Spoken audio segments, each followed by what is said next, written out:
nih. Oh iya, Iya, aku lihat beberapa aku kenal.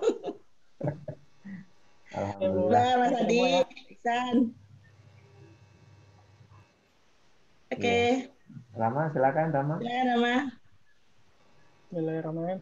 Assalamualaikum warahmatullahi wabarakatuh. Waalaikumsalam Waalaikumsalam warahmatullahi warahmatullahi wabarakatuh. wabarakatuh.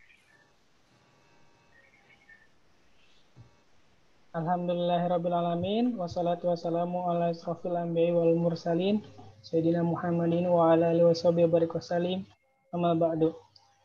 Alhamdulillah, rekan-rekan semua yang saya hormati, kali ini kita kembali lagi pada PI2B Webinar Series dengan program studi teknik elektro, mempersembahkan first webinar series yang berjudul Diaspora dari Serpong, Kiprah Alumni Teknik Elektro IT Menggapai Sukses di Luar Negeri. Bersama narasumber kita yang hebat-hebat, yang tentunya semuanya adalah alumni Teknik Elektro IT, dan juga moderator kita, dan akan ada Pak Rektor sebagai welcome speech. Sebelumnya saya akan perkenalkan satu persatu dari alumni-alumni kita yang sangat hebat dan luar biasa. Yang pertama ada Bapak Ricardo Mas Paitela ST. Ya, terima kasih. Sehat, Pak? Sehat, sehat. Alhamdulillah. Ya, benar. Kemudian selanjutnya ada Bapak Riki Yani Setiawan STMSC. Ya, halo.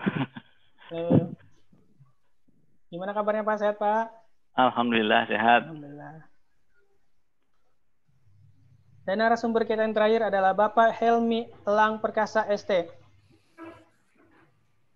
Ya, halo. Assalamualaikum warahmatullahi wabarakatuh. Waalaikumsalam warahmatullahi wabarakatuh. Terima kasih atas kesempatannya. Selanjutnya ada moderator kita, Bapak Adi Setiawan ST MNSC. Ya, terima kasih Rama. Selamat sore Bapak Ibu. Dan inilah Rektor Institut Teknologi Indonesia, Dr. Insinyur Marzan Aziz Iskandar IPU. Selamat sore. Assalamualaikum warahmatullahi wabarakatuh. Waalaikumsalam warahmatullahi wabarakatuh. Sore, Pak.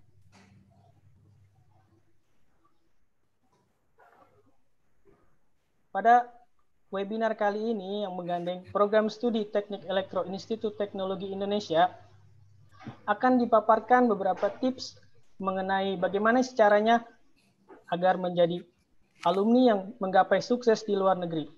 Untuk mempersingkat waktu, kita akan masuk dalam sesi welcome speech yang akan disampaikan oleh Bapak Rektor Institut Teknologi Indonesia. Pada Bapak Rektor, dipersilakan. Baik, terima kasih. Rama, Assalamualaikum warahmatullahi wabarakatuh. Selamat sore, selamat sejahtera untuk kita semuanya.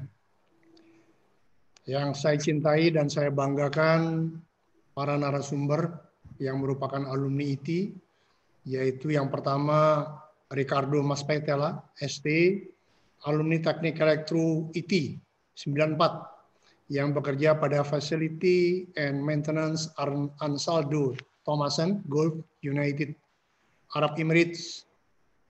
Yang kedua, Saudara Riki Yani Setiawan, STMSC, alumni Teknik Elektro IT 93, yang bekerja pada Hill Lead Engineer atau Senior System Specialist, DAF Trucks NV Netherlands. Ini dari Netherlands ya. Yang ketiga, Saudara Helmi Elang Perkasa, ST, alumni Teknik Elektro IT 05, yang bekerja pada NPO Senior Engineer, RAN Tuning and Optimization, Nokia Siemens Network, alumni.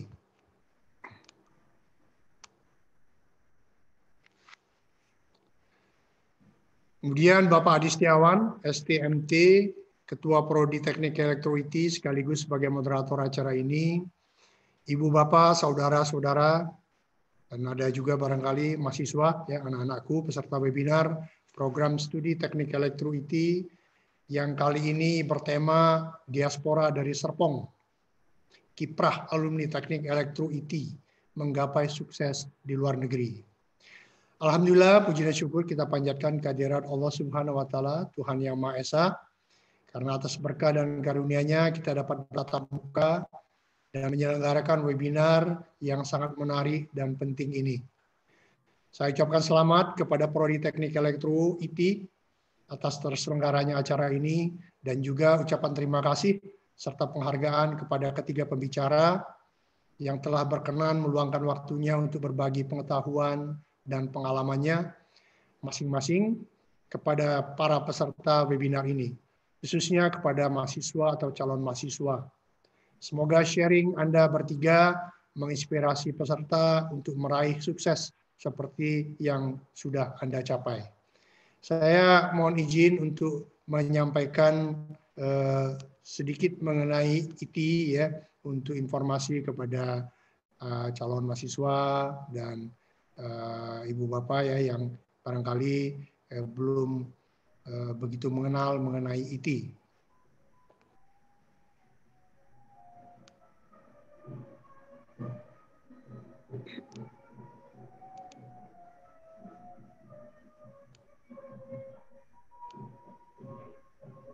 Kelihatan ya?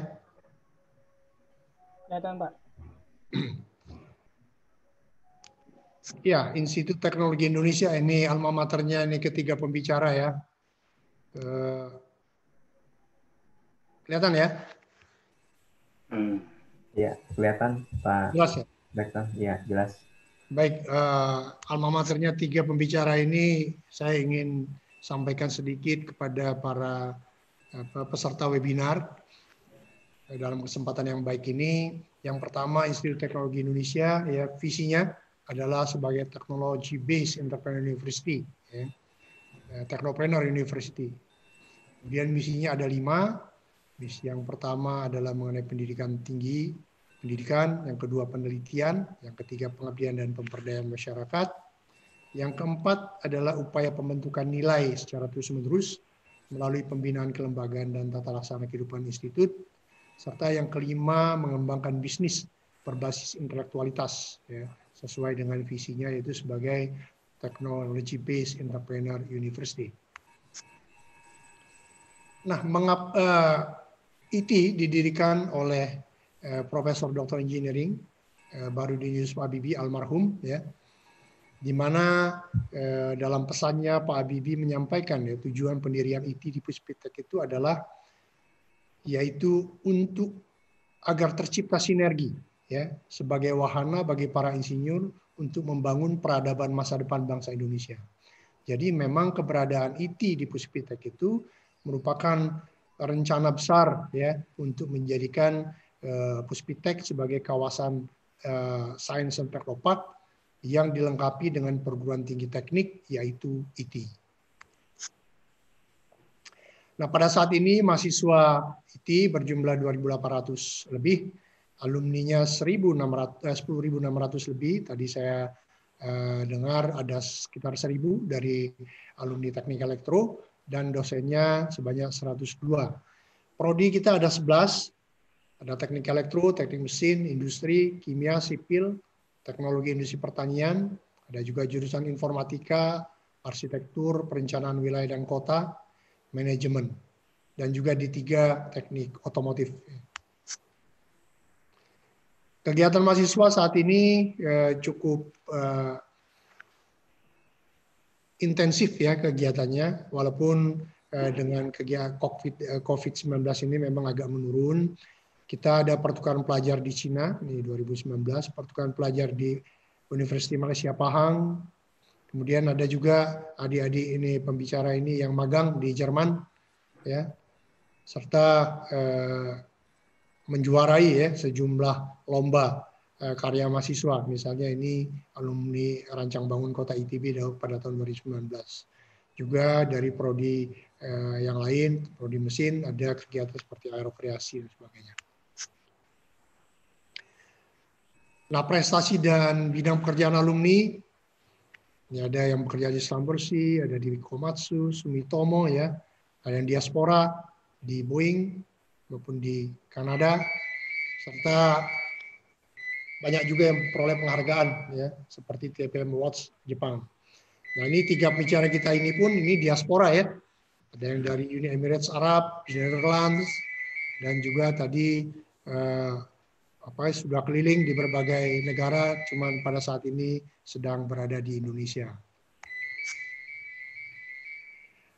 Nah, kolaborasi dengan stakeholder ya, kita membuka kerjasama, pintu kerjasama IT dengan sejumlah stakeholder. Kita terbuka ya untuk bekerja sama dengan semua stakeholder. Ada tentu saja PII, ini lembaga Persatuan Isi Indonesia yang menjadi cikal bakal ya berdirinya IT.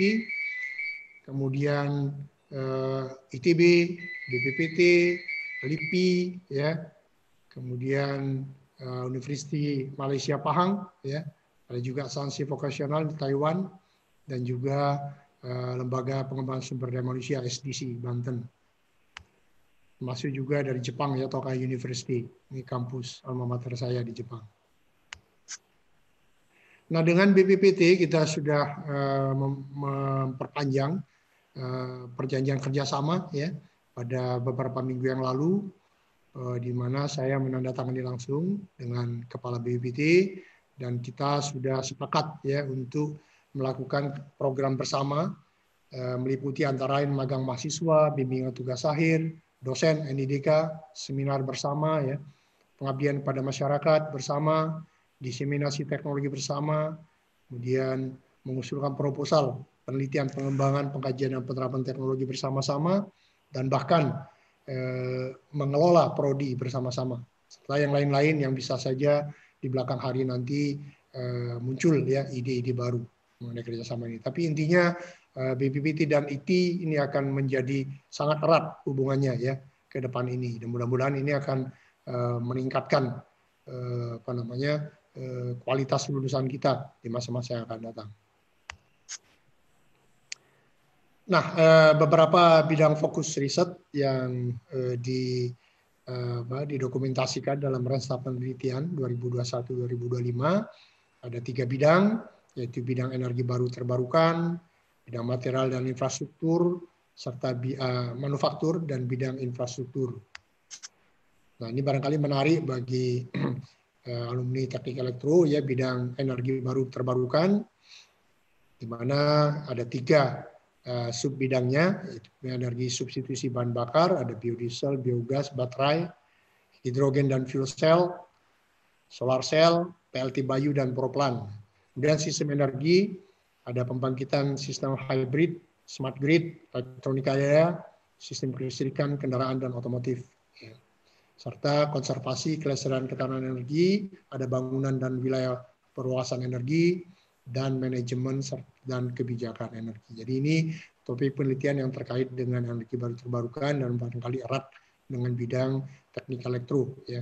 Sedangkan 2 bidang yang lain saya tidak jelaskan karena barangkali tidak begitu terkait dengan topik bahasan kita pada sore hari ini. Di bidang pengabdian masyarakat, ya, IT juga sangat intensif. Ini salah satu kegiatannya yaitu pelaksanaan praktek urban farming berkelanjutan, ya, di mana urban farming ini telah diselenggarakan oleh IT di Desa Percontohan, Desa Lengkong, Kabupaten Tangerang sejak 2018. Manfaat urban farming ini adalah untuk merevitalisasi kawasan perkotaan, ya, mereduksi sampah perkotaan, mengedukasi dan memberdayakan masyarakat perkotaan serta menghasilkan inovasi dan pengembangan bisnis hijau. Pada saat ini program ini telah dijadikan percontohan sebagai program ketahanan pangan Provinsi Banten. Nah, barangkali para alumni elektro ya bisa terinspirasi ya untuk menambahkan teknologi-teknologi baru pada kegiatan ini, misalnya IoT ya ataupun big data ya, agar program urban farming ini menjadi lebih efisien, lebih ekonomis ya, dan lebih memperdayakan masyarakat, terutama di tengah pandemi COVID ini ya, di mana kegiatan usaha kecil menengah itu kita harapkan bisa dengan cepat recover ya, paling cepat di dalam merecover kondisi perekonomian di negara kita. Nah, kegiatan pengabdian masyarakat yang lain adalah pendampingan branding dan marketing ya. Di setiap tahun kita di IT melakukan kegiatan bina lingkungan kampus, membina lebih dari 20 UMKM atau UKM, antara lain dalam bidang usaha kuliner dan fashion. Pelatihan bidangnya ada IT, e-commerce ya, yang berdampak pada perbaikan proses dan omset yang dihasilkan. Pada 2019 yang lalu, IT meraih penghargaan MAKPLUS sebagai perguruan tinggi yang berperan dalam memajukan UMKM, IKM di Tangerang Selatan. Kemudian sesuai dengan visinya sebagai Technology Based Entrepreneur University, IT juga membina ya tenan-tenan perusahaan-perusahaan ya di inkubator bisnis. Ini adalah contohnya, saya kira ini malah banyak yang dari teknik elektro ya, electrical, Star Trek otomasi, Politech. Nah ini saya kira termasuk rekan-rekannya pembicara ini.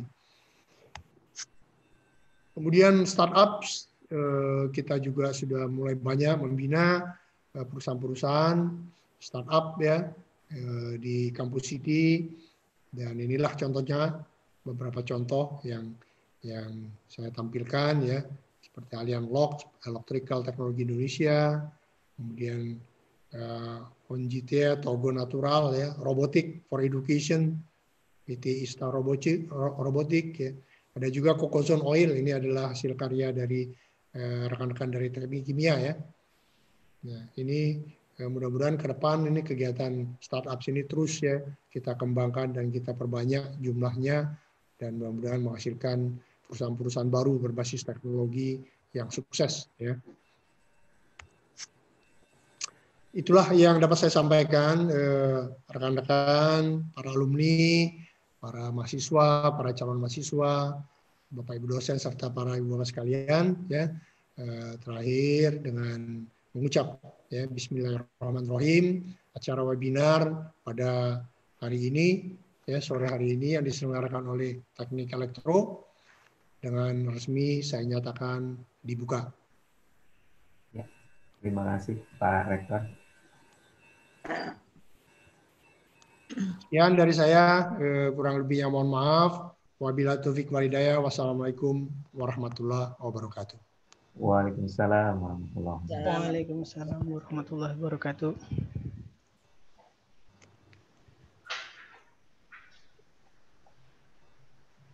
Rekan-rekan sekalian, marilah kita masuk kepada acara inti, yaitu langsung saja untuk melaksanakan webinar IT series ini. Kepada Bapak Moderator, Pak Adi, dipersilakan. Terima kasih Pak Rama dari PI2B IT ya. Baiklah, Bismillah, Assalamualaikum warahmatullahi wabarakatuh.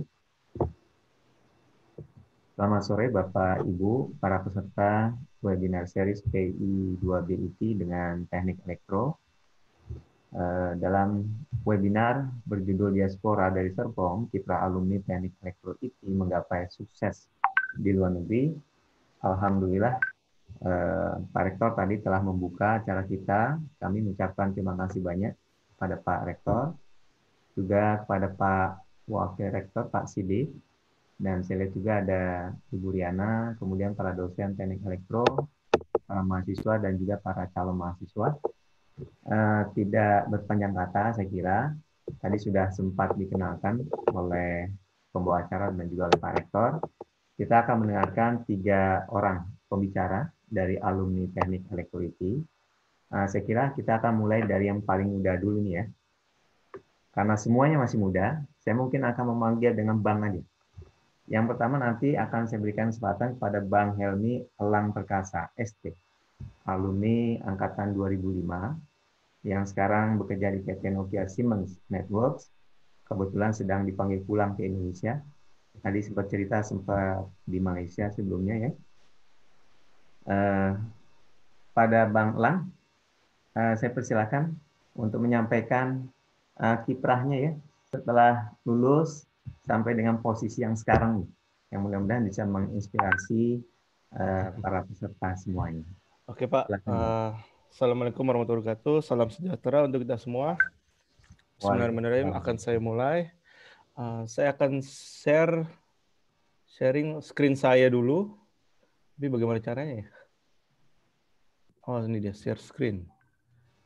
Oke. Ya. Udah kelihatan di layar? Ya, sudah. Oke. Pertama-tama welcome to IT untuk adik-adik yang ingin join atau ingin bergabung di kampus IT. Saya sebagai alumni ingin sharing tentang pengalaman kerja saya, terus bagaimana cara adaptasi dari yang SMA ke kuliah itu sangat jelas berbeda, terus bagaimana memposisikan diri kita sebagai maba, mahasiswa baru itu bagaimana. Ini kan saya mulai. Pertama-tama, di sini ada dua most inspiring person di IT ya menurut saya gitu ya. Pertama almarhum B.J. Habibie, dia diketahui sebagai Mr. Crack.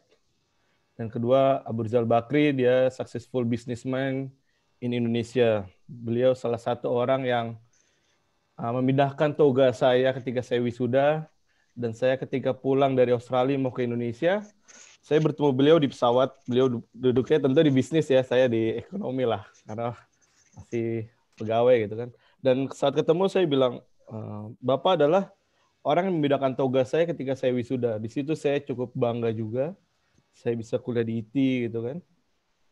Terus kayak menurut saya Bapak pembangunan Indonesia saat ini setelah Bapak B.J. Habibie kayak belum ada lagi ya yang kelihatan menonjol seperti beliau gitu. Tentunya ini menjadi semangat untuk kita untuk bisa paling nggak mencontoh beliau ya, kecerdasannya, terus bagaimana kiprahnya membangun bangsa gitu kan. Nah terus next slide-nya ini dia historical background of IT. Mungkin tadi Bapak Rektor kita Bapak Marzad sudah menyampaikan. Di sini jelas ada tanda tangannya Bapak Habibie. Institut Teknologi Indonesia didirikan dalam kawasan pusat penelitian ilmu pengetahuan dan teknologi agar tercipta sinergi sebagai wahana bagi para insinyur untuk membangun peradaban masa depan bangsa Indonesia. Di sini harapannya sangat besar oleh eyang kita yang B.J. Habibie. Dia ingin menciptakan penerus-penerus insinyur yang untuk membangun bangsa gitu ya. Oke, next slide-nya ya saya agak bercerita siapa saya, background saya bagaimana. Di sini ada, saya angkatan 2005, lulus di tahun 2009. Alhamdulillah saya pas 4 tahun kuliah. Saya ingat betul, pembimbing akademik saya kebetulan Bu Novi. Sekarang jadi ketua jurusan ya Bu ya. Nah di saat itu. Sekarang Pak Adi. Oh Pak Adi ya. Oh gitu. Selamat Pak Adi jadi ketua jurusan. Makasih Bang Elang. Ketika saya kuliah tuh saya ingat sekali, saya selalu ngambil 24 SKS ya. Karena saya serius di kuliah, saya tidak main-main lagi, tidak seperti masa SD, SMP atau SMA, saya betul-betul fokus. Mungkin di situ saya banyak orang yang pacaran atau apa, saya udah kenyang di masa SMA lah yang kayak begitu-gitu gitu. Saya kuliah, saya fokus, saya benar-benar belajar. Karena sebelum saya kuliah, adik-adik ibu saya tuh, om-om saya itu kebetulan banyak yang jadi orang, banyak yang jadi kepala PLN, kepala Telkom gitu. Mereka datang ke Jakarta dipanggil sama ibu saya dinasihatin di situ. Di sini adalah gerbang kamu. Jadi masa kuliah ini adalah gerbang kalian gitu. Kalau kalian mau serius mendesain masa depan kalian, grand design-nya itu ada di sekarang ini. Kalian mau istilahnya mau naik Mercy atau rumah bagus, ya masa-masa inilah 4 kuliah ini, kamu fokus. Nah, saya teringat sekali dengan kata-kata om saya di situ. Selain badannya besar-besar, saya sangat mendengarkan om saya. Nah, ketika saya semester 5, saya ingat banget, kalau nggak salah Bu Novi itu pernah menawarkan saya, Lang, kamu sebenarnya bisa 3,5 tahun. Karena SKS saya sudah saya kebut, dan nilai saya alhamdulillah cukup bagus. Tapi saya discuss sama bapak saya, Pak, aku bisa 3,5 tahun itu. Terus bapak saya orang yang agak santai lah bilang, ngapain nak buru-buru? Kamu nikmatin aja gitu. Kamu main aja 8 semester aja nggak apa-apa gitu. Oke Pak, kalau Papa izinkan ya udah. Malam itu paginya saya ngurus KRS,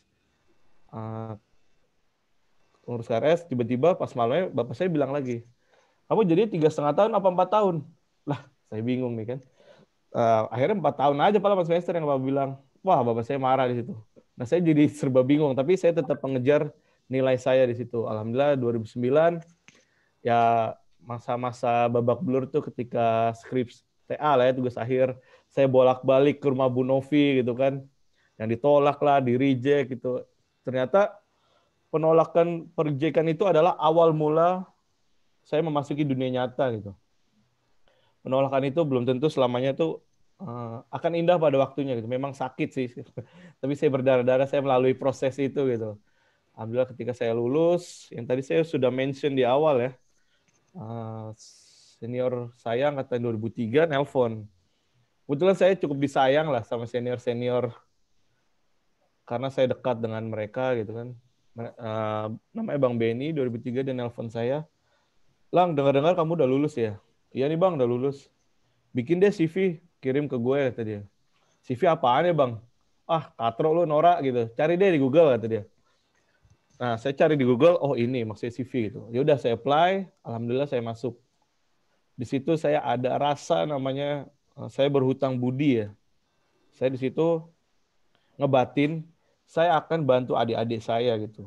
Nextnya, mungkin saya bukan bantu masalah uang, masalah apa. Mungkin saya bisa membantu ngasih wawasan, ngasih pengalaman saya gitu loh.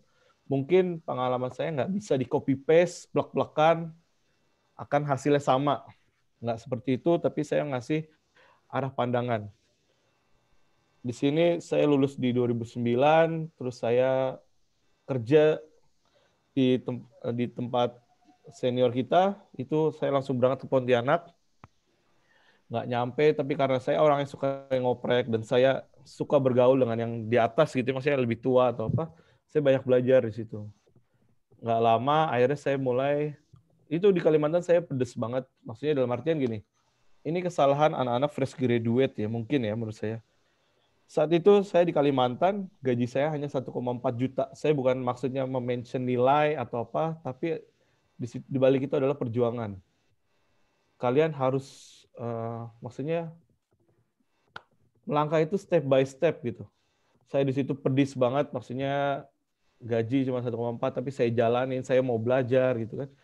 Akhirnya saya pindah ke UCI 2011, terus lanjut saya pindah ke Metro Global Services. Ini saya pindah-pindah dari Palembang, terus ke Bandung, terus saya ke Makassar gitu. Ke Makassar ini saya sering meeting dengan Telkomsel. Saya kebetulan megang Sumalpua dan alhamdulillah saya jadi tim leader ya di sana. Di saat saya umur 24-25 lah, saya sudah mengejar posisi tim leader gitu. Di situ yang saya lead itu orang-orang tua yang sudah punya anak, bahkan umur 40-an kayak gitu. Tapi saya nge-lead mereka dan saya sering diundang oleh Telkomsel Jayapura untuk meeting dengan mereka. Saya bolak-balik Makassar, Jayapura di saat umur 25.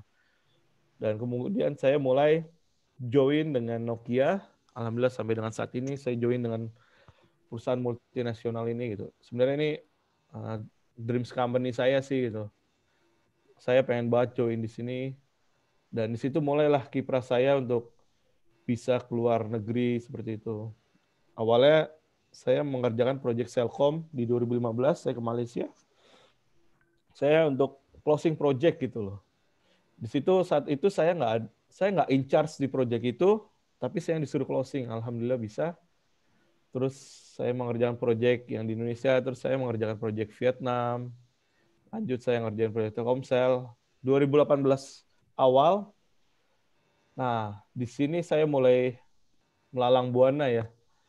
Di sini saya mulai dikirim ke Myanmar. Di situ saya berpikir, wah Myanmar kayak apa ya negaranya gitu kan. Ternyata asik juga gitu. Di sana banyak orang Indonesia gitu. Dan kebetulan kalau di luar negeri itu kita jauh lebih solid karena di situ ada KBRI. KBRI itu biasanya suka ada acara di KBRI. Malah kita sering ada acara, kita kumpul, dan kalau di luar jadi saling kenal sesama orang Indonesia. Jadi kita banyak teman lah di sana. Setelah dari Myanmar pulang, nggak lama saya berangkat ke Australia. Saya mengerjakan proyeknya Optus. Di sini ada namanya Optus. Optus saya dapat recognition atau reward lah ya dari customer-nya. Nah, bedanya luar negeri sama Indonesia, di Australia itu benar-benar kerjanya 9 to 5.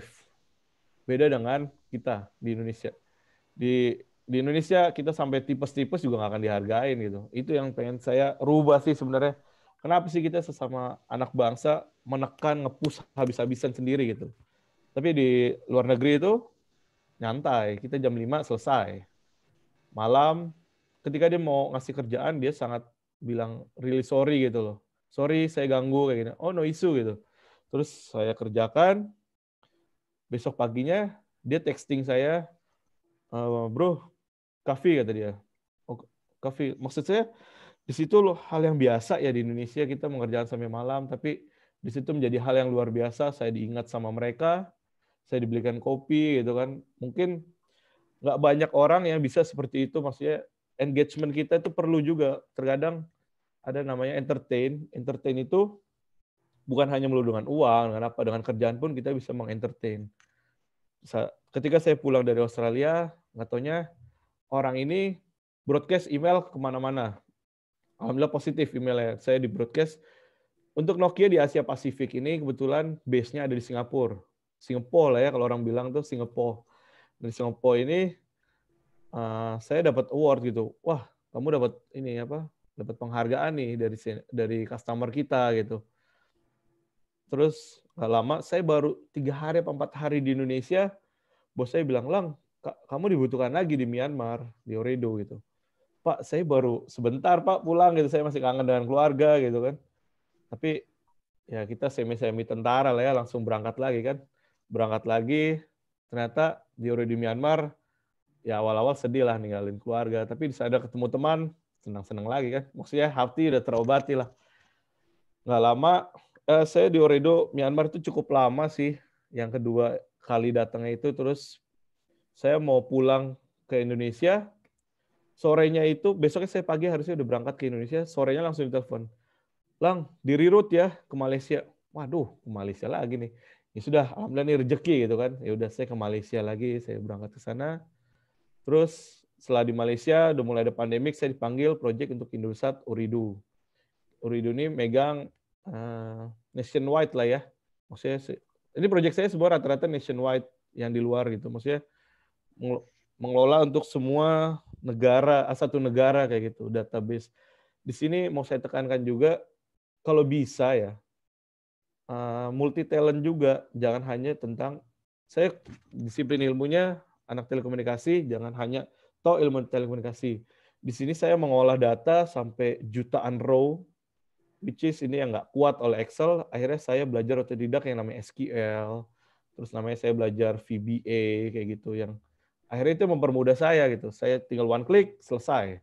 One click selesai. Di situ saya dapat appreciation lagi dari bos-bos saya gitu. Oke, next slide-nya. Nah, ini contoh dashboard saya. Dashboard saya ya. Di sini ada, kebetulan saya di telekomunikasi, saya mengelola namanya jaringan 2G, 3G, 4G gitu. Mungkin ada nanti 5G kan kita olah juga. Saya sekarang lagi di training seperti itu. Di sini adalah contohnya kita ada data 2G nih, tinggal kita klik masuk, 3G masuk, 4G masuk, terus ada site list. Di sini kita running, kita ketahuan nih, site mana yang merah-merah KPI-nya, yang mana belum achieve, mana yang belum close, seperti itu. Kita mempermudah untuk monitoringnya gitu. Kalau saya nggak menguasai ini, wah ini kerjaan saya 1 hari aja nggak akan selesai sampai sore untuk bikin datanya gitu. Tapi dengan klik ini, paling hanya 20 detik selesai kerjaan saya. Dan saya mulai menganalisa. Nah, di sini kelebihannya. Nah, ini contoh VBA coding. Ini sebenarnya nanti di kuliah kita akan mempelajari namanya C++. Jujur, sorry to say, saya bilang ketika saya kuliah, saya nggak ngerti itu C++. Menurut saya, ini pelajaran ngayal gitu loh. Masa saya bisa bikin segaris-segaris, tapi selesai kerjaan saya gitu loh. Ternyata saya menyesal seumur hidup ketika saya nggak mempelajari itu dengan serius. Ternyata itu kepake banget. Nah, karena memang sudah ada basic di kuliah kita mempelajari, menurut saya nggak terlalu ribet. Apalagi teknik ya, yang suka berhitung, yang nalar atau apa, akan mempermudah untuk mengerti ini. Sebenarnya formulanya ya looping aja. Sebenarnya cuman jika ini begini, kalau nggak begini, terus hasilnya apa. Sebenarnya cuma seperti itu aja sih di looping ini. Oke, next slide-nya. Nah, ini output-nya yang saya bilang tadi. Misalkan saya nih Bantul. Saya kebetulan sekarang lagi megang Central Java sama East Java. Itu saya megang Indosat untuk area situ. Nggak kebayang kan itu site-nya banyak banget. Kalau saya nggak mempelajari big data, mengolah big data, nggak akan bisa nih saya. Di sini gampang sekali kan. Ini apa ya? Oke. Di sini kelihatan kan KPI-nya yang 4G ini, yang LL ini, LT ini tergantung band ya. Ini 4G. Ini problemnya apa gitu? Ada RSSI, ada Hanover. Sinyal aja kita jagain deh. Apalagi IT nih yang mau berkembang, kita jagain juga deh, kita bantu gitu kan. Nah, ini sekilas pekerjaan saya. Nah, ini di sini ketika di Myanmar, saya melakukan benchmarking. Di sini ada namanya Ooredoo. Kebetulan saya megang Ooredoo Myanmar, ada namanya MPT, ada Telenor, ada Mytel. Di sini ini satu township. Township itu apa ya? Kecamatan lah ya. Satu township ini kita analisa. Di sini kita benchmark. Ternyata yang paling bagus ya ini gitu kan. Nah, dari sini kita akan analisa lagi apa sih problemnya. Kenapa kita nggak bisa jadi nomor 1, top 1-nya kayak gitu. Benchmarking. Oke, next slide-nya ya kerjaan saya sih so far seperti ini ya. Memonitoring 2G performance, 3G performance, 4G performance gitu. Di sini availability-nya, availability itu kayak site-nya ini flicker atau enggak sih? Itu kita monitoring juga site-nya nyala hidup apa enggak. Itu akan impact ke performance gitu. Contohnya kayak di sini CSSR adalah call setup success rate. Di sini orang melakukan nelpon keberhasilannya berapa persen. Di sini ada KPI-nya, di sini 3G performance juga ada. CS itu circuit switch, PS itu paket switch, nanti diajarin oleh Bu Novi lah. Saya ingat kayak Bu Novi dulu ngajarin saya. Atau Bu Sumarni gitu-gitu. Terus ada 4G performance, di sini ada IRAP, ada RAP, ada RRC. RRC set, RRC itu kayak proses, sebenarnya kayak kita minta kursi lah. Ada nggak kursinya? Kosong. Kalau ada ya kita dudukin.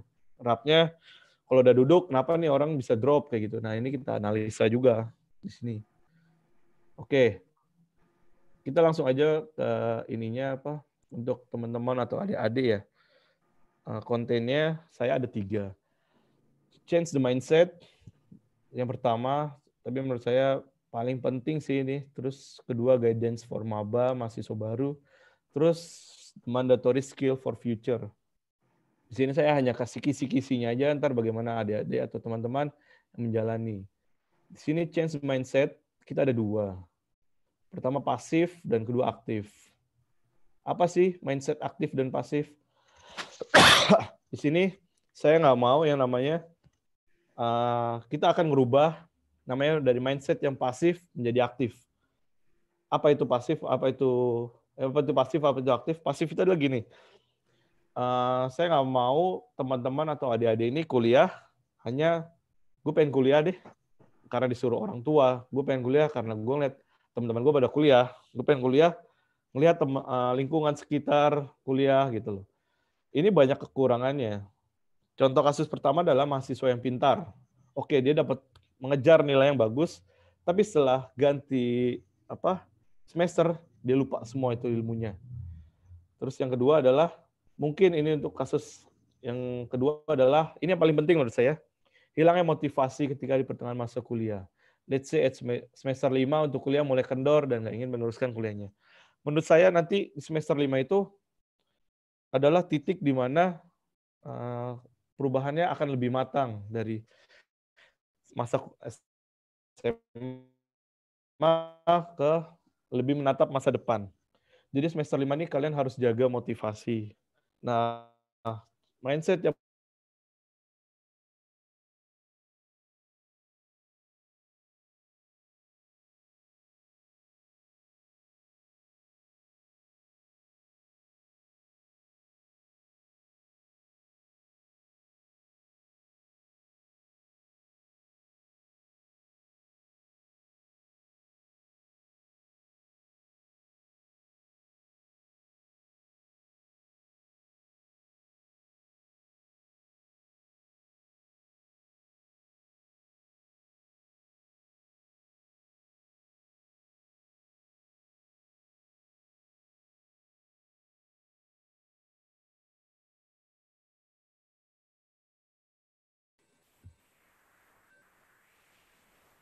Bang Lang monitor nggak?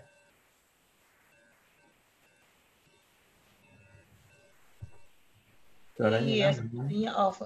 WA-nya nggak dibalas, Pak Adi. sinyal putus. Gangguan jaringan sepertinya Pak Adi. Oh gitu. Oke. Kalau gitu kita lanjutkan dengan pembicara yang kedua ya. Boleh, kena waktu Oke. ya. Nanti saya coba Silakan, Pak ulang. Adi. Yang kedua adalah Bang Ricardo Maspaitela yang sekarang bekerja di Ansar Masenggal, Uni Emirat Arab. Nah, silakan Ya. Bang Ricardo. Ya, terima kasih Pak Adi. Sebelumnya saya mengucapkan mau menyapa dosen saya dulu nih, Ibu Tita, Ibu Tris. Apa kabar Bu? Ya, karena dari beliau-beliau ini saya juga belajar ya, bagaimana menjadi seperti inilah, gitu loh. Ya, dukungan dari para senior juga. Sebenarnya kalau dilihat waktu kita tahun 94 itu masih zaman jahiliyah ya, gitu. Jadi di mana para senior tuh suka ngerjain itu ada di sini saya lihat ada Mas Abang Gultom tuh yang suka lucu-lucu. Ya. Sama siapa nih? Ricky ya. Saya masih ingat sama Abang Ricky itu. Ya. Mereka ini salah satu yang masa kuliah itu membuat berwarna ya di dalam kampus gitu. Walaupun pada awalnya memang stressful, tapi itu semua akhirnya menjadi indah juga karena semua jadi teman kan. Gitu. Ya. Mungkin saya mau sharing ini aja. Bentar, share screen. Ya. Saya mau sharing pengalaman saya selama ini bekerja. Apakah bisa dilihat ini ya? Oke. Ya. Jadi kalau ini perjalanan karir saya nih, saya masuk IT itu tahun 94 ya. Di situ kita masih pakai Windows 3.1, belum sampai Windows 95 seperti sekarang, dan even Windows 10 seperti sekarang ini. Jadi memang tantangan sebagai mahasiswa itu dengan sistem kontrol yang apa ya, dibilang dengan microcontroller itu belum bisa semudah seperti sekarang ini gitu. Ya. Tapi akhirnya ya itu over juga lah. Ya, dari tahun 94 saya mulai kuliah, tahun 99 saya bisa lulus, Agustus sidang, Oktober wisuda, November itu udah dapat kerja. Nah, jangan lupa di tahun 99 itu adalah masa-masa sulit bagi kita sebagai fresh graduate. Karena pada masa-masa itu adalah masih masa krismon. Ya. Jadi memang tantangan ekonomi juga lagi jelek, tapi saya bersyukur bahwa saya lulus dari IT, ya, dalam waktu 1 bulan saya sudah langsung keterima di PT Mega Prasetya Citra itu sebagai asisten elektronik engineer. Kalau dilihat dari sini, kemudian pada dari tahun 99 ke 2001 saya jadi maintenance technician di MK Elektrik Malaysia itu di sini ya yang kita berubah bagaimana kita menjadi engineer yang selama ini belajar sebagai teori ya. Kemudian melakukan tugas engineering itu. Bagaimana kita menyatukan antara teori dan praktek itu bisa jalan seiring. Oke. Nah, setelah selesai masa kontrak saya, ya, saya pulang ke Indonesia dan pada 2004 saya diterima setelah dari Malaysia itu saya diterima di Young Corporation, ya, itu perusahaan Indonesia sebagai technical manager. Di sini masih industri machinery, plastik, gitu. Tapi di sini saya kerja tuh, saya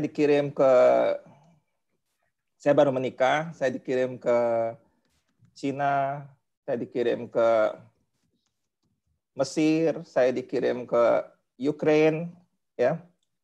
Dan ini mengganggu hubungan keluarga kami sebagai keluarga muda, ya, jauh dari istri.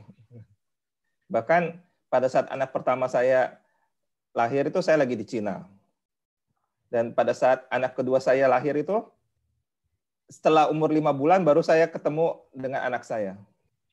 Makanya pas ada kesempatan kerja di Indonesia, ya kebetulan di Void Paper Rolls Indonesia di Kerawang, itu kemudian saya ambil di situ, ya, 2006.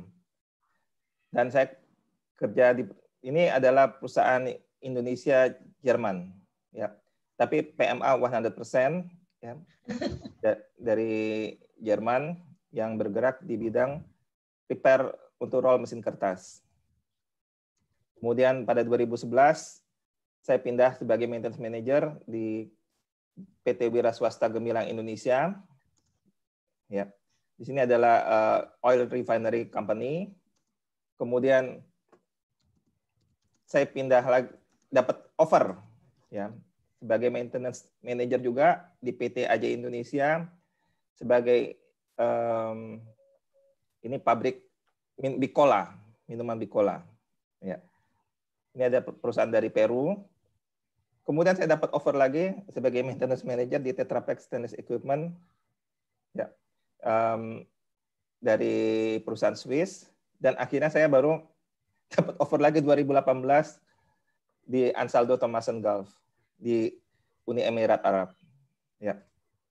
Nah, dari tahun 99 ini adalah industri plastik, gitu loh. Ya.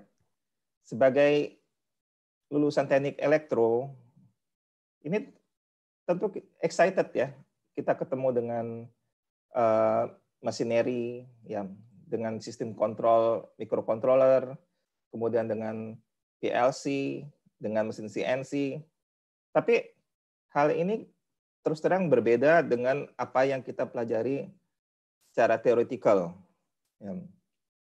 Oleh karena itu, di sini perlunya sebagai fresh graduate, ya, bukan hanya belajar untuk teori saja, tapi juga melihat secara real ke industri. Apa sih yang dijumpai di mesin-mesin itu, gitu loh. Nah, secara praktikal, ini yang saya temukan di MK Elektrik Malaysia. Ya, di sini saya pertama kali jadi TKI, ya.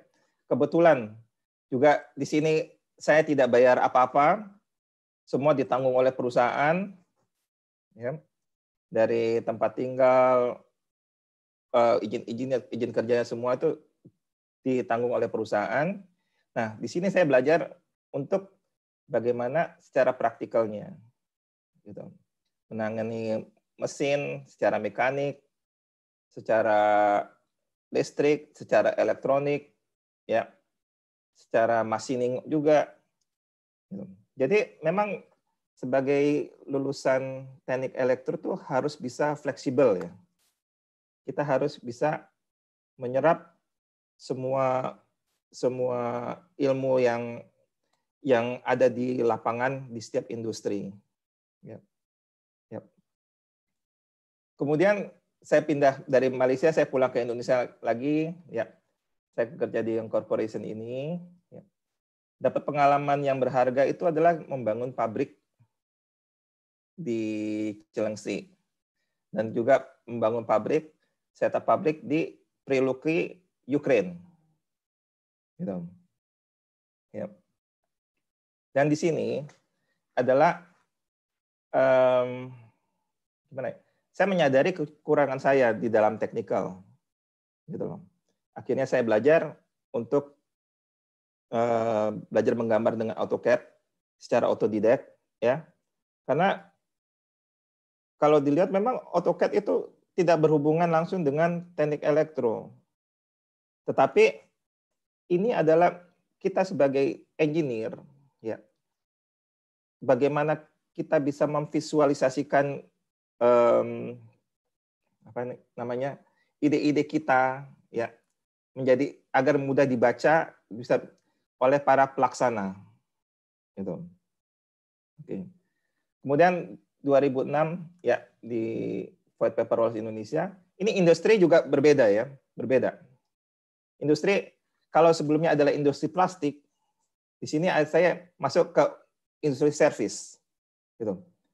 Makanya di sini ketemu mesin bubut, mesin rotor, ya, mesin boiler, gitu. Gearbox itu semua berbeda. Mungkin saya mau tunjukkan sedikit untuk ininya. Sebentar, saya mau tunjukkan.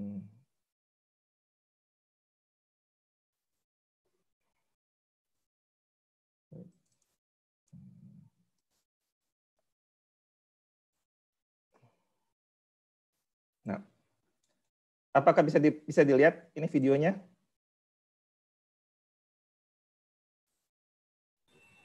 Nggak bisa. Nggak kelihatan. Bisa. Kelihatan?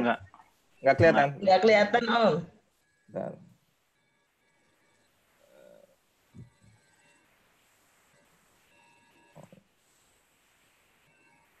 Kelihatan? Ya, udah kelihatan. Ya. Oke, udah. Ya. Jadi di Void Paper Rolls ini saya belajar mesin ini. Ini adalah mesin rotor balancing. Ya. Hal-hal begini yang istilahnya kita nggak ketemu juga di dunia kampus. Ya. Bagaimana sebenarnya gas turbin itu bisa secara fisiknya seperti apa, kemudian harus balancingnya seperti apa, ya. Ini yang saya ketemu di mesin selama saya kerja di Void Paper Rolls. Oke. Ternyata gas turbin itu besar banget ya. Gitu. Dan cara manufacturingnya itu juga tidak mudah. Gitu. Karena tidak semua itu harus pekerjaan teknik elektro, tapi ada pekerjaan juga dari teknik mesin, ada pekerjaan dari teknik apa namanya sipil juga, gitu loh, machining. Ya. Kira-kira seperti ini mesinnya. Oke. Kemudian dari sini saya pindah ke wira swasta Gemilang Indonesia sebagai maintenance manager. Mungkin Bapak Ibu tahu untuk oli motor merek Evalup, ya. Evalup itu dari oli bekas, ya, yang di re-refinery. Re-refinery itu apa? Jadi dimurnikan lagi, diambil base oilnya, ya, kemudian ditambahkan aditif menjadi oli baru lagi. Jadi pada dasarnya semua oli yang carbon base itu mempunyai dasar yang sama yang bisa dimurnikan. Ya. Kemudian di sini saya punya kesempatan memimpin. Siapa yang mau Huawei smartwatch? Halo? Ya. Di sini saya mempunyai kesempatan untuk memimpin Departemen Mekanik, Listrik, Instrumentasi, Sipil, dan Otomotif. Loh, ini juga tentu saja berbeda ya dengan apa yang selama ini kita dapatkan di zaman kita kuliah. Nah, di sini butuh fleksibilitas. Fleksibilitas di mana kita harus mau belajar dengan berbagai macam teknik yang mungkin tidak berhubungan dengan kita. Seperti tadi disampaikan oleh Pak Rektor untuk cross function ya. Cross function itu sangat penting sekali. Sehingga kita bisa belajar juga apa sih teknik mekanik, apa sih anak teknik kimia gitu. Karena hal-hal begini itu benar-benar suatu apa ya? Di dunia industri itu kita harus bisa fleksibel. Oke. Nah, dari oil refinery ini ya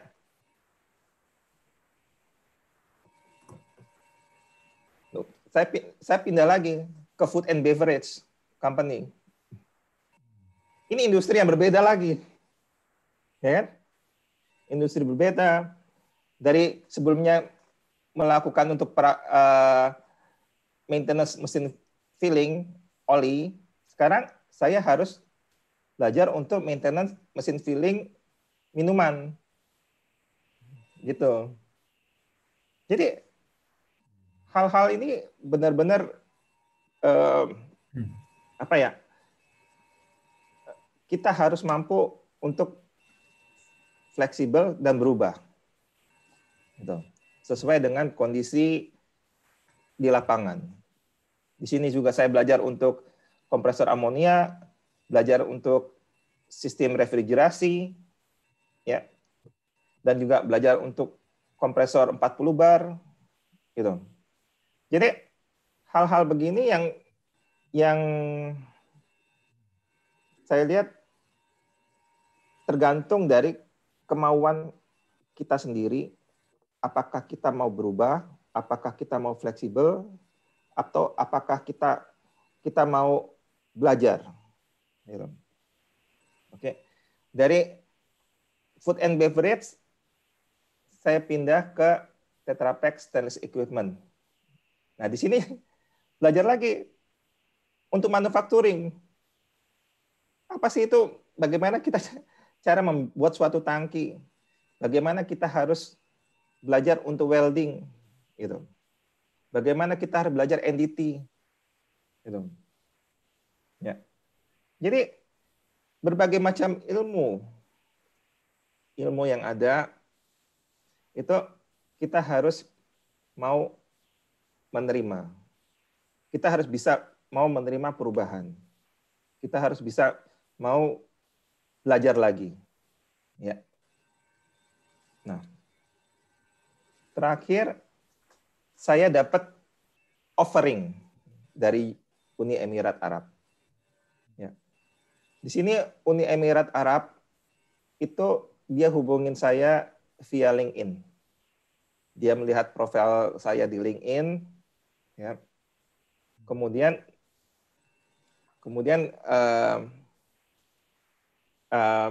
HRD-nya approach saya kira pertama main-main ya, bercanda nih ya, karena sering juga ada penipuan dari LinkedIn gitu.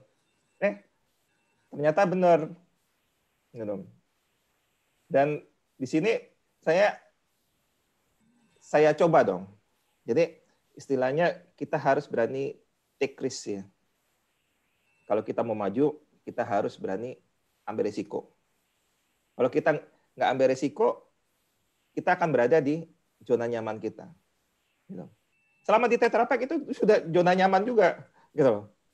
Nggak perlulah pindah lagi gitu. Tapi bekerja di luar negeri itu adalah suatu impian juga ya, gitu. Bagaimana kita bisa bekerja dengan multiculture, ya, multiculture.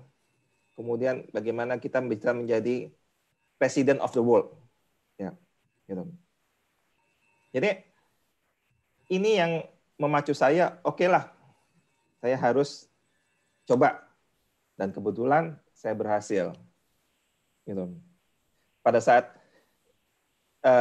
dari pengalaman kerja saya selama ini, pada saat pindah ke Uni Emirat, ya, akhirnya saya merasa itu kerjaan menjadi ringan. Karena ternyata kerja di Indonesia itu lebih berat dibandingkan kerja di luar negeri. Ya. Karena apa yang pengalaman saya sebelum-sebelumnya, ya, itu untuk mesin otomatisasi, untuk sistem kontrol, ya, sistem pendingin, itu akhirnya saya temukan semua di sini, dan itu menjadi ringan, pekerjaan ringan bagi saya. Gitu.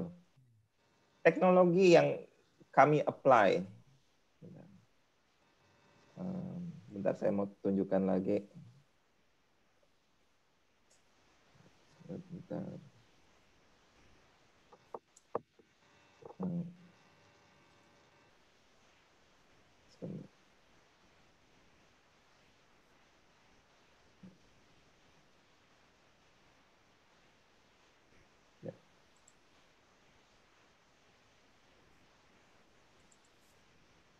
Nah,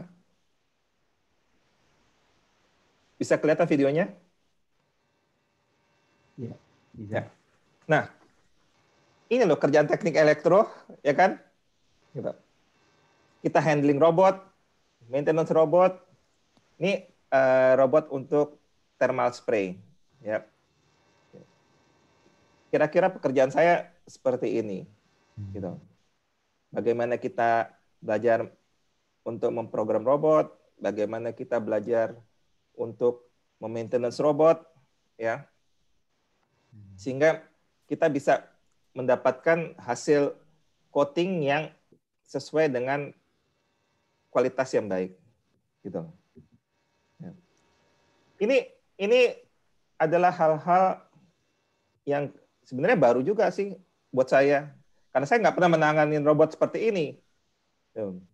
Tapi karena saya punya dasar untuk AutoCAD, saya punya dasar untuk PLC, saya punya dasar untuk microcontroller, ya, sehingga akhirnya saya mampu beradaptasi untuk menangani mesin-mesin seperti industri seperti ini. Gitu. Ya.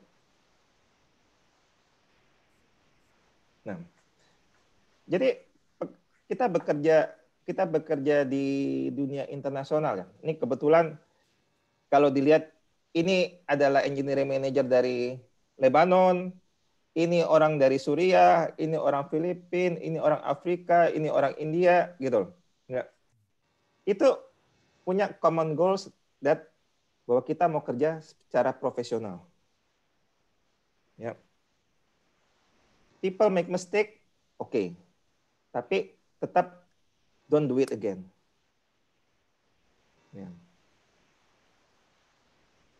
Kemudian yang selalu kita pelajari dari zaman kita kuliah adalah hard skill. Ya. Bagaimana kita menyelesaikan masalah. Ya.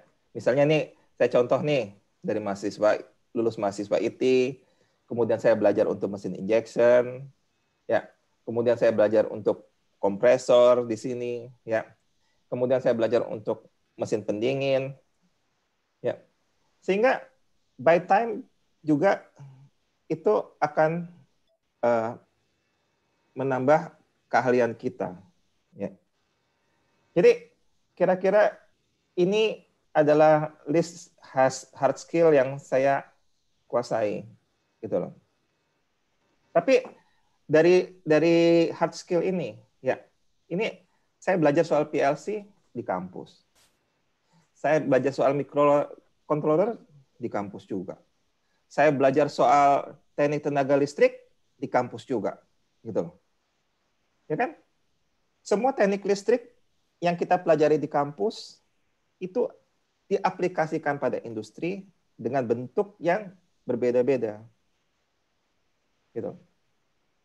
Jadi kalau saya bilang tergantung dari keinginan mahasiswa, ya, tergantung dari keinginan diri sendiri, bagaimana kita mau adopt new teknologi, ya, bagaimana kita mau fleksibel untuk new teknologi, ya.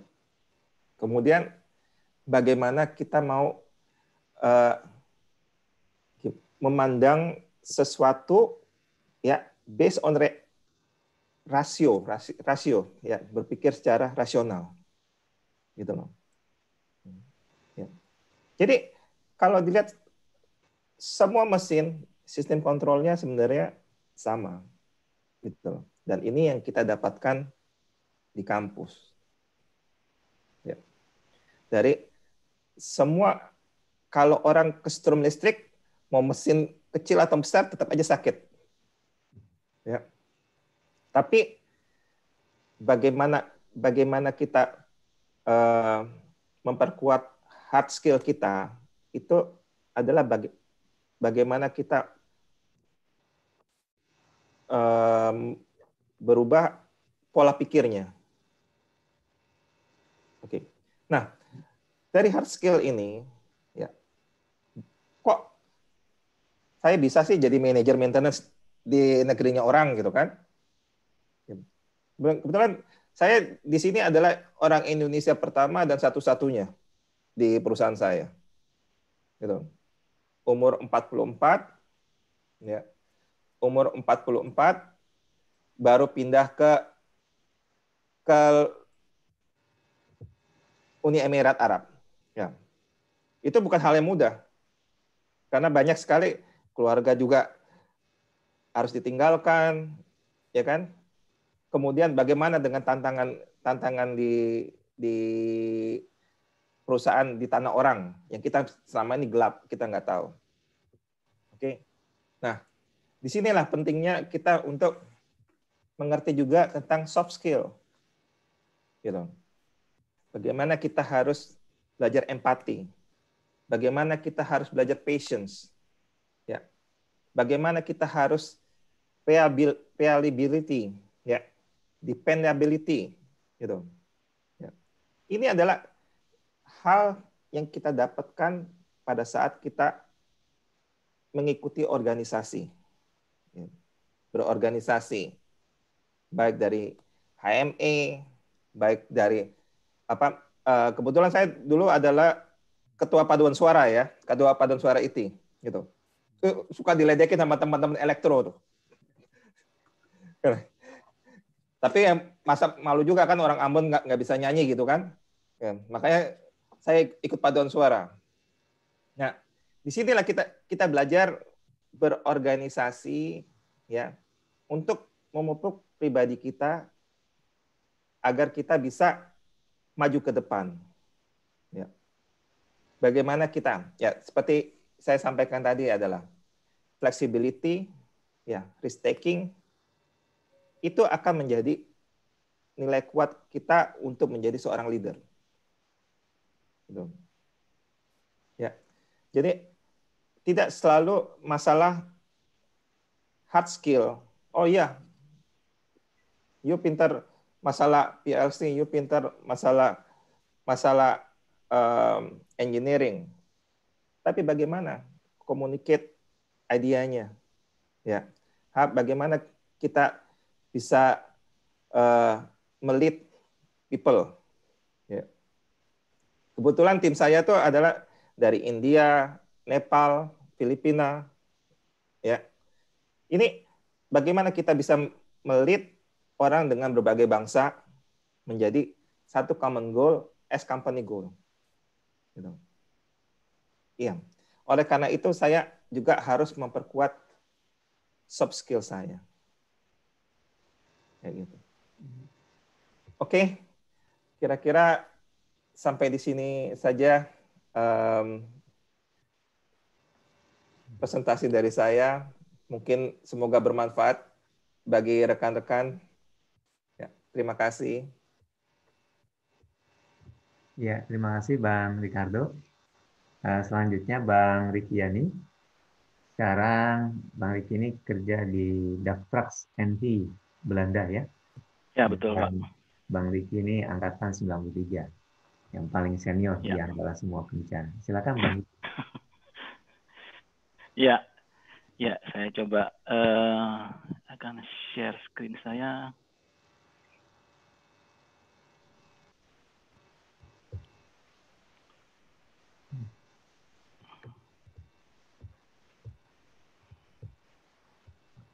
Pak, terlihat, Pak?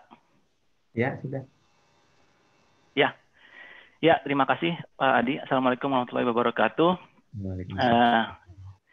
Nama saya Riki Setiawan, tadi sudah diperkenalkan oleh Pak Adi, saya angkatan 93. Saya tahu dari banyak teman-teman juga akan bangga dengan angkatannya, tapi saya termasuk yang paling bangga dengan angkatan saya.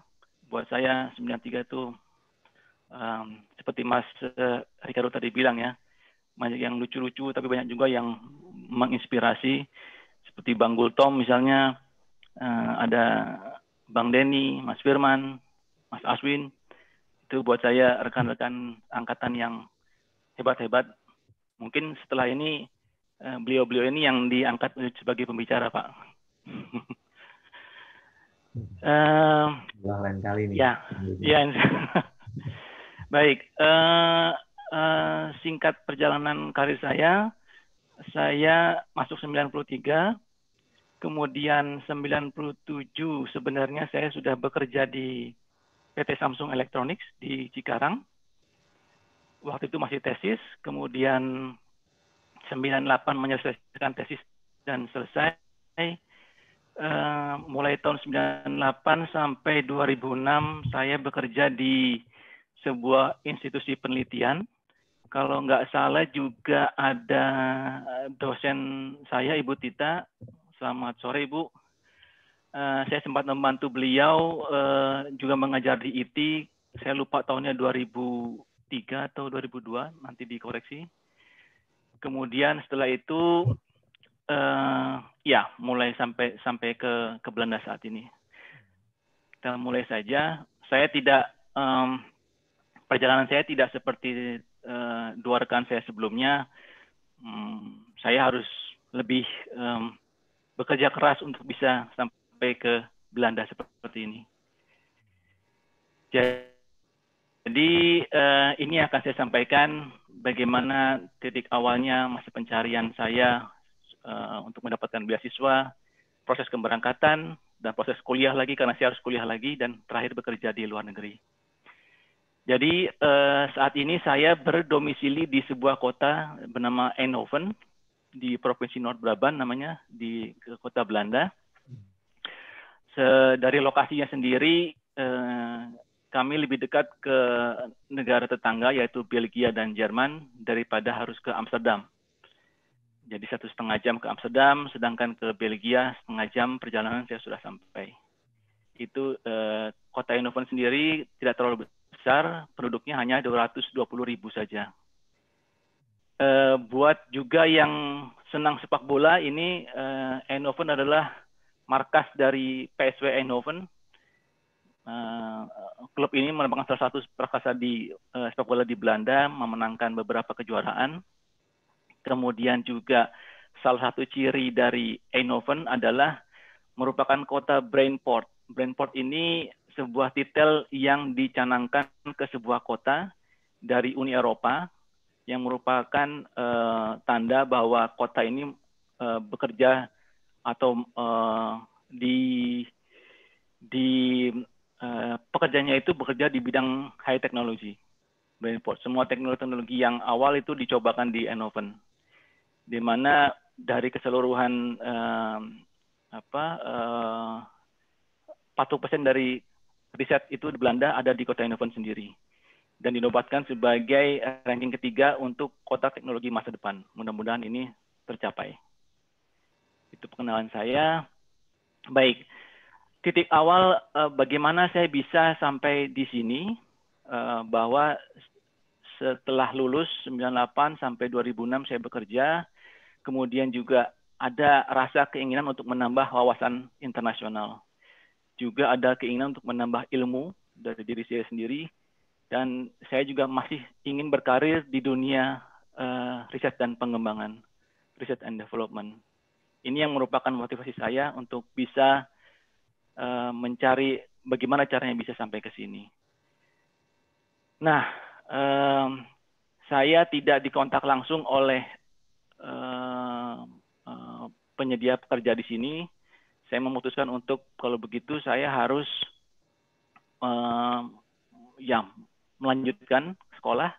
Tentu saja saya pertama adalah, mungkin ini juga tips buat teman-teman yang masih muda, teman-teman yang masih ingin berminat meneruskan kuliah. Pertama, kita bisa menentukan minat. Saya menentukan minat dari awal bahwa saya ingin bekerja di bidang control system, spesialisasi di bidang mekatronik. Setelah itu saya mencari lokasi di mana yang bisa menyediakan seperti ini, di mana universitas yang bisa menyediakan apa yang saya minatkan. Ketiga, setelah mendapatkan itu, saya mencari tahu tentang lokasi itu sendiri, bagaimana tentang kotanya, bagaimana tentang kehidupannya di sana, dan setelah yakin, baru saya mencari universitas yang benar-benar punya jurusan yang mumpuni untuk bidang ini. Dan terakhir baru saya melakukan pencarian beasiswa. Ini tips pertama dari saya untuk teman-teman yang ingin meneruskan minat sekolah. Beasiswa sendiri ini ternyata yang saya ketahui itu ternyata banyak sekali jenis beasiswa. Ya. Ini yang saya paparkan di sini hanya beberapa jenis beasiswa yang sampai saat ini yang saya tahu, tapi di luar ini masih banyak sekali jenis-jenisnya. Jadi jangan ragu, jangan takut untuk mencoba mendapatkan beasiswa. Ada beasiswa dalam negeri, ini diperuntukkan untuk masa kuliah di dalam negeri di Indonesia sendiri. Beasiswa dulu di luar negeri, walaupun penyelenggaranya dari Indonesia maupun dari negara bersangkutan, ini biasanya harus dikhususkan di luar negeri lokasinya. Ada juga di sini beberapa universitas yang menyediakan beasiswa sendiri. Jadi dia tidak tergantung dari pemerintah ataupun tergantung dari pihak manapun. Dan ini yang biasanya tidak terlalu terekspos, tapi memang ada, jadi tetap bisa dicari. Kemudian ada namanya beasiswa sandwich. Seperti namanya, sandwich itu kayak semacam roti gini ya. Sandwich itu dinamakan karena biasanya lulusan dari beasiswa ini mendapatkan double degree. Di Eindhoven sendiri ada paling tidak 2 beasiswa sandwich, termasuk antara salah satunya, kalau tidak salah, dari ITS maupun dari Universitas Telkom. Jadi mungkin nanti Pak Adi atau Ibu Novi mungkin di tahun-tahun ke depan, mungkin insya Allah ITI juga bisa punya beasiswa seperti ini, Pak. Yang terakhir, ada juga pengalaman dari teman saya sendiri, bahwa beliau itu dikontak dan dikontrak oleh perusahaan di Belanda sebelum dia bekerja di sini, dengan catatan bahwa dia harus mengikuti kuliah, semuanya dibiayai. Setelah selesai, baru beliau dijadikan karyawan di perusahaan tersebut. Jadi ini tips dari saya untuk yang ingin mencari beasiswa, jangan putus asa, tetap mencari, dan banyak sekali jenis-jenis beasiswa yang bisa didapatkan oleh teman-teman. Yang penting kita tahu caranya bagaimana mencari beasiswa yang tepat buat kita sendiri. Proses keberangkatan, jadi setelah saya dapat beasiswa, alhamdulillah waktu itu saya dapat beasiswa dari Belanda dan beasiswa dari Republik Ceko. Yang saya pilih kemudian ke Belanda. Kemudian sebelum berangkat saya mulai mempelajari kira-kira apa sih, bagaimana sih bahasanya. Oh ternyata saya mengetahui ternyata Belanda itu adalah negara dengan ranking tertinggi untuk negara-negara yang tidak berbahasa Inggris. Jadi bahasa Inggrisnya sangat bagus. 90-99% penduduk Belanda ini berbahasa Inggris dengan sangat bagus. Jadi itu yang saya tahu sebelum saya berangkat. Kemudian juga masalah budayanya. Ternyata di Belanda ini benar-benar multikultural. Dari mulai segala macam bangsa, apalagi di Eindhoven sini, yang pusatnya high technology, itu benar-benar merupakan kota yang multikultural. Dan bagaimana sosialnya? Sosialnya adalah Belanda adalah merupakan ranking ke-6 sebagai negara yang murah bantuan. Jadi orang-orang Belanda ini berjiwa sosial yang sangat tinggi. Mereka rajin membantu korban tsunami, korban gempa bumi, korban musibah dan lain-lain, tanpa memandang ras, tanpa memandang agama. Mereka dengan gampangnya memberikan bantuan. Yang terakhir, karena saya ingin belajar, saya harus mempelajari bagaimana proses pembelajaran di sana. Dan Belanda termasuk 10 besar negara dengan sistem pendidikan terbaik. Ini yang menambah motivasi saya untuk memilih Belanda sebagai negara tujuan. Masuk ke masa kuliah, saya kuliah di namanya Han University of Applied Science. Saya mengambil master di bidang Control System Engineering dengan spesialisasi di bidang Mechatronics.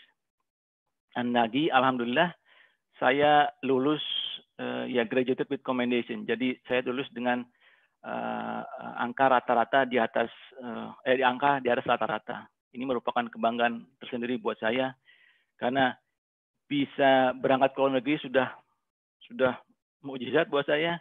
Bisa dapat beasiswa, benar-benar alhamdulillah bisa mengikuti program kuliah dengan bahasa Inggris, itu buat saya hebat sekali dan lulus, alhamdulillah lulus dengan angka tinggi. Jadi saya cukup bangga dengan pencapaian saya. Kampus ini berada di kota Arnhem, sebuah kota yang termasuk di kota tertua di Belanda, di Provinsi Gelderland. Kalau kota Arnhem ini lebih kecil daripada Eindhoven, hanya 150.000 jiwa penduduknya. Dan juga dekat dengan Jerman. Ini gambaran kira-kira seperti inilah bentuk kampus saya di Belanda, kampus Han ini. Kampus ini mempunyai program bachelor, master, ada juga program exchange, pertukaran, dan juga short course. Saya pernah waktu itu mencoba menginisiasi ke Ibu Novi, mungkin suatu saat kita juga bisa mencoba untuk program exchange dan short course. Karena saya masih berhubungan dengan pihak kampus, jadi mungkin insya Allah ke depannya bisa kita realisasikan. Dan program, ya Bu Dovi. Ya, program master ini termasuk di dalam 7 program master di kampus ini. Dan mereka ini, kampus ini berspesialisasi di bidang riset. Jadi banyak sekali riset yang dikerjakan di kampus ini. Ini salah satu dari kegiatan perkuliahan. Ya, ada karena kita Control System Engineering, jadi kita diharapkan untuk bisa pemrograman untuk robot, ya, baik robot yang mobile maupun yang robot yang fixed robot. Kemudian salah satu kegiatannya di laboratorium kontrol seperti ini, kita mencoba mengendalikan pendulum untuk mencapai kestabilan. Jadi saya mulai belajar lagi PID control, PI controller, Bode diagram, semuanya saya kuliah lagi di sini. Tesis yang saya kerjakan yaitu saya mendesain sebuah simulator yang ini merupakan proyek dari BMW waktu itu. Jadi BMW meminta pihak kampus untuk bisa menyediakan sebuah simulator yang akan dipergunakan untuk fasilitas testing di BMW sendiri. Jadi yang saya kerjakan adalah saya mulai mencoba mendesain yang namanya hardware in loop, terdiri dari 3D design. Waktu itu saya pakai SolidWorks, kemudian ada juga TrueSpace yang saya pakai, juga untuk perancangan sensor dan aktuator saya pakai Simulink dan MATLAB, software simulasi juga ada di situ, real-time system, karena harus berhubungan dengan real-time PC, membuat juga graphical user interface, dan terakhir ini hasil desain saya. Jadi bagaimana caranya merancang seperempat mobil, karena ini hanya seperempat dari mobil BMW. Bagaimana caranya seperempat mobil ini bisa merepresentasikan keseluruhan sistem dinamika mobil BMW. Jadi ya seperti inilah yang lebih detailnya. Semuanya suspensinya ada, bannya ada, kemudian semuanya dikontrol dengan real time system. Ini masa kuliah saya, alhamdulillah saya bisa melewatinya. Kemudian masuk ke pengalaman kerja setelah lulus dari University of Applied Science. Kemudian saya langsung diminta bekerja di perusahaan yang namanya Omron. Mungkin di kampus IT cukup terkenal ya, PLC Omron ini. Dulu juga pernah sempat saya pakai yang series CQM kalau nggak salah namanya. Di sana juga waktu saya di sana ini sudah discontinued product, jadi sudah nggak dipakai lagi, sudah produk lama. Kemudian kita beralih ke produk yang lebih compact, lebih simple, mulai ke arah pembangunan HMI-nya untuk user, dan di sana saya bekerja sebagai quality control, dan juga Omron di Belanda ini merupakan pusat riset dan development untuk pasar Eropa. Dan kita merupakan entiti mandiri yang terpisah dari Omron Jepang. Jadi kita semuanya di sini kerjakan sendiri, mulai dari desain sampai pengujian. Ini yang saya lakukan di Omron. Kemudian tahun 2010 mulai saya masuk ke perusahaan yang sekarang, perusahaan DAF. Perusahaan DAF ini merupakan perusahaan kendaraan berat Belanda. Didirikan dari sekarang sudah sekitar umurnya sudah 90 tahun ya, DAF itu sendiri. Jadi ini merupakan perusahaan yang membuat kendaraan khas Belanda. Ya, khas Belanda. Dulu DAF ini juga memproduksi sedan, tapi kemudian dibeli oleh Volvo. Jadi yang sekarang kita fokus di bidang heavy duty truck-nya.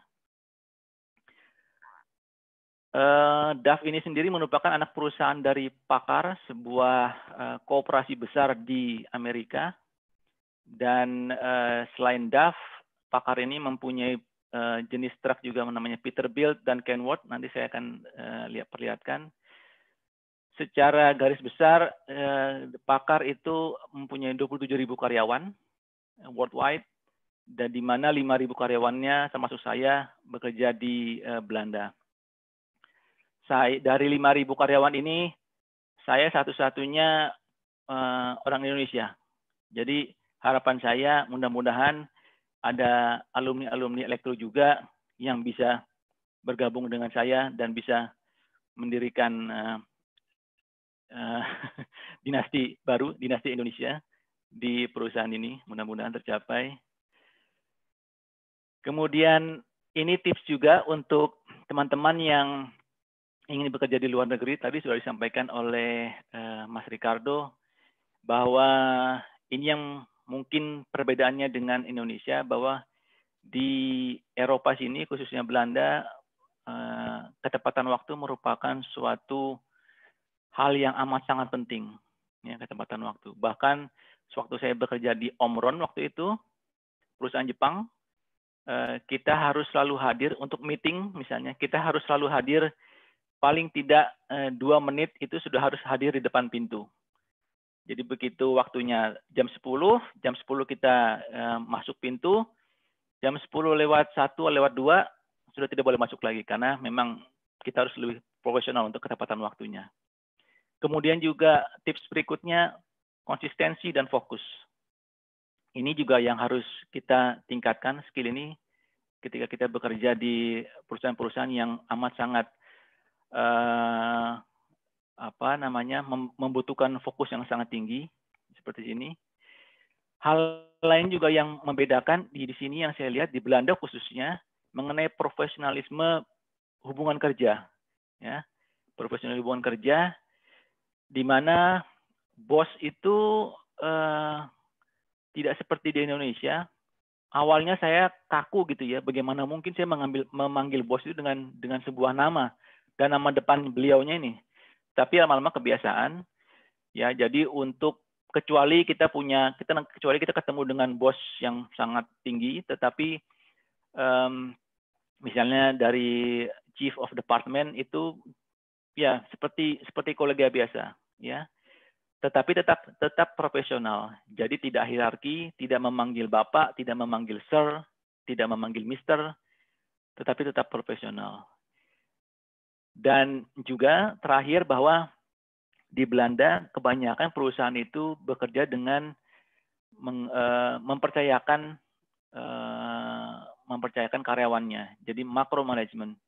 Mereka tidak akan mempertanyakan kita perharinya ngerjain apa, mana hasilnya, tidak. Tetapi kita punya target. Biasanya kita bekerja per 2 minggu atau per minggu, dan akhir minggu kita akan ditanya sampai mana hasilnya, kalau ada masalah apa. Sudah cukup. Mereka tidak akan tanya bagaimana cara kita menyelesaikannya, karena itu dipercayakan kepada karyawan masing-masing. Jadi di DAF sendiri saya memulai karir tahun 2010. Jabatan saya terakhir di sini adalah sebagai lead engineer. Saya memimpin sebuah tim. Juga ada namanya dari sistem kantor disebut senior system specialist, karena saya memang berspesialis di bidang hardware in loop. Kayak saya bekerja di real time simulation, nanti akan saya jelaskan sedikit. Yang menarik adalah bahwa untuk lab-nya sendiri, lab dari Hill-nya sendiri itu memerlukan investasi sekitar jutaan euro. Dan ini alhamdulillah saya bisa memanage ini, mengatur semua ini sehingga yang saya hasilkan sekarang, tim yang saya hasilkan sekarang itu bisa digunakan oleh perusahaan kami. Nah, seperti ini produk yang dihasilkan oleh Packard Company, yaitu kita punya Peterbilt, punya DAF, ini DAF sendiri, dan punya Kenworth. Yang kita kerjakan di sini adalah kita bidang R&D di bidang engine dan exhaust, dan semuanya dikerjakan di Belanda. Semuanya dikerjakan di Belanda.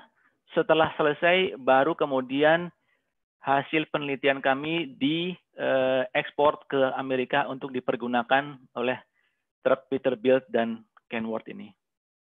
Jadi yang membuat bangga kami adalah bahwa kami bisa membuat sebuah produk yang tidak hanya digunakan di Belanda, tapi juga di Amerika, kemudian juga ada di pasar Asia, ada di pasar Timur Tengah, dan banyak lagi. Untuk DAF sendiri kita punya 3 varian, yaitu urban logistik. Ini untuk kota-kota kecil, ya. Dia bisa masuk karena truk juga kecil, dia bisa masuk ke delivery ke kota-kota kecil. Kemudian juga ada yang kalau kita istilahnya antar kota antar provinsi, ini yang agak besar, ya. Terakhir itu antar negara. Mungkin kalau di Indonesia amat sangat jarang, ya, tapi kalau di sini banyak sekali truk-truk dari Turki misalnya datang ke Belanda untuk mengantar barang. Sebaliknya dari Belanda akan berangkat ke Spanyol, dan itu merupakan lintas negara. Dan di sini peraturannya adalah supir itu hanya diperbolehkan bekerja 11 jam per hari. Setelah 11 jam, maka akan diberi warning di bagian dashboardnya, maka dia harus berhenti, dia harus istirahat, tidak boleh dipaksakan. Mungkin ada agak berbeda dengan situasi di Indonesia, ya. Untuk variannya kita punya sistem diesel, kemudian hybrid, tidak hanya seperti sedan-sedan dan mobil passenger lainnya, kita juga punya hybrid dan full electric. Yang menarik lagi, level emisi adalah Euro 6. Setahu saya di Indonesia baru sampai Euro 3 atau Euro 4. Sedangkan di Eropa sendiri Euro 6 itu sudah diberlakukan dari 2010. Sekarang sudah lebih 10 tahun, dan ini lebih ke arah saya tidak tahu lagi namanya, cuman Euro 6 sudah sangat jauh tertinggal. Nah, sedikit saja mengenai HIL. Apa itu HIL? HIL itu adalah sebuah teknik yang digunakan untuk pengembangan di bidang sistem pengujian, di mana sistem yang diuji adalah merupakan sistem yang kompleks dan memerlukan real-time embedded system. HIL itu sendiri yang saya kerjakan, saya dan tim saya kerjakan, itu meliputi representasi dari model matematika dan semua faktor sistem dinamika yang digunakan. Jadi intinya HIL itu adalah bagaimana caranya menggantikan sebuah truk ini, ya, sistem behaviornya, dinamikanya, kinerjanya, bagaimana menggantikan truk ini menjadi sebuah sistem simulator. Itu yang menjadi tantangan. Ya. 2 slide terakhir, cakupan kerja saya, ya saya memimpin sebuah tim yang terdiri dari hardware, modeling, dan test automation. Hardware ya ada elektronikanya, kemudian modeling kita menggunakan Simulink dan MATLAB, kemudian harus diotomatisasi, termasuk desain, implementasi, dan maintenance. Baik standalone dan integration kita semua kerjakan di sini semua. Ada berbagai macam domain, dari engine, dari after treatment, dari vehicle controller. Seperti tadi yang saya bilang, kita sekarang punya 18 buah simulator, dan satu buah simulatornya sendiri kisaran harganya sebesar ini, 250.000 euro per simulatornya. Dan ini hanya simulator. Kita belum melihat infrastruktur dari lab-nya sendiri. Jadi makanya tadi saya bilang saya dipercayakan untuk memanage ya budget jutaan euro untuk mengelola sebuah lab.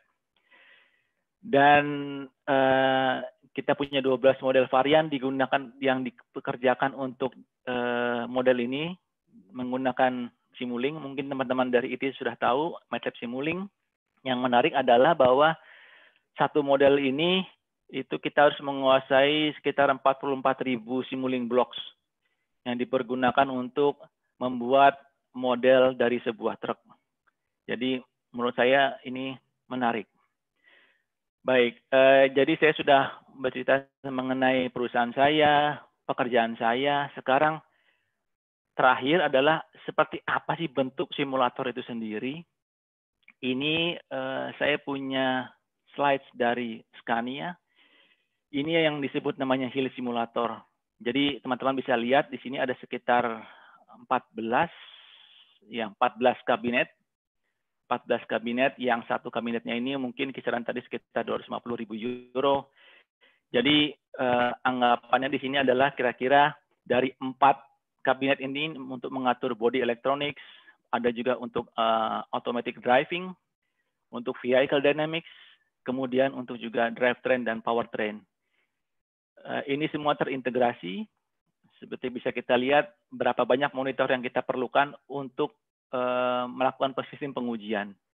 Dari mulai MATLAB, kemudian ada Simulink, kemudian ada parameterisasi untuk model, ada graphical user interface, ada Python, kita menggunakan Python di sini.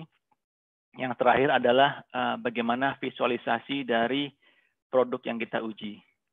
Jadi mudah-mudahan ini bisa memotivasi teman-teman khususnya teknik elektro untuk mau dan ya bisa banyak berkiprah di luar negeri, dan jangan takut untuk bisa bersaing dengan teman-teman lainnya. Selalu percaya diri, kemudian juga kuasai bahasa Inggris, dan terakhir ya jangan menyerah. Jangan menyerah, percaya diri, dan pasti kita bisa. Apalagi lulusan teknik elektro, saya yakin ya kita pasti bisa. Mudah-mudahan di kedepannya banyak lulusan teknik elektro yang juga bisa menjadi diaspora. seperti Mas Ricardo dan Mas Helmi. Terima kasih Pak Dwi. Seperti itu saja yang bisa saya sampaikan. Wassalamualaikum warahmatullahi wabarakatuh. Waalaikumsalam warahmatullahi wabarakatuh. Baik, Bapak dan Ibu sekalian, dan teman-teman mahasiswa maupun calon mahasiswa, saya yakin sebenarnya akan ada banyak pertanyaan ya terkait dengan materi dari ketiga pembicaraan kita. Namun kelihatannya waktu juga ini membatasi kita, sehingga terpaksa sesi tanya jawab ini kita tiadakan. Ya, tapi saya berharap ini apabila diizinkan ya oleh ketiga pembicara, mungkin nanti saya akan share nomor saya bagi yang ingin bertanya langsung. Mohon izin pada para pembicara paling diizinkan nanti share nomor WA-nya nih, Bang Ricardo, Bang Ricky. Ya, siap Pak. Ya, nanti sebelum meninggalkan webinar, saya akan share nomor saya, nanti bisa WA saya berikan nomor ketika bicara.